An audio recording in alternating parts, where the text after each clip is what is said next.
সেদিন আমি, আমার হাজব্যান্ড আর আমার বোন তিনজনে মিলে ফুচকা খেতে যাচ্ছিলাম। রাস্তায় হঠাৎ মনে পড়ে গেল বাসার সামনে একটা ক্যাফের ওপেনিং হয়েছে কিছুদিন আগে। না হয় সেখানে যাওয়া যাক। যেই ভাবনা সেই কাজ। ক্যাফেতে চলে গেলাম। সেখানকার খাবার খুবই মজা ছিল। প্রাইস অনুযায়ী খুবই ফ্যান্সি ছিল খাবারগুলো।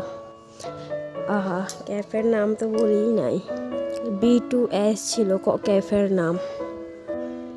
ক্যাফেটা অনেকটাই বিদেশি ভাইব দিচ্ছিল। সেখানে মনে হয় না দেশি কোনো জায়গাতে বসে আছি। এতটাই নিরিবিলি শান্তশিষ্ট একটা প্লেস ছিল যে কেউরই মন ভালো হয়ে যাবে। আবার খাবারগুলোও ছিল বেশ ফ্যান্সি। আমরা তিনজনে মিলে অর্ডার করি ওভেন বেকড পাস্তা, রামিয়েন আর গ্রেভি মোমো।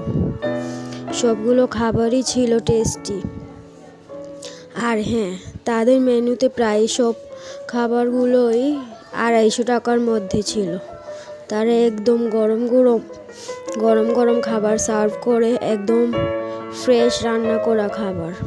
এই শীতে গরম গরম খাবার খেতে কী যে মজা লাগে তা তো আপনারা সবাই জানেন। আজকের জন্য এখানেই শেষ করি। আবার দেখা করব নতুন কোনো ভিডিওতে। ধন্যবাদ।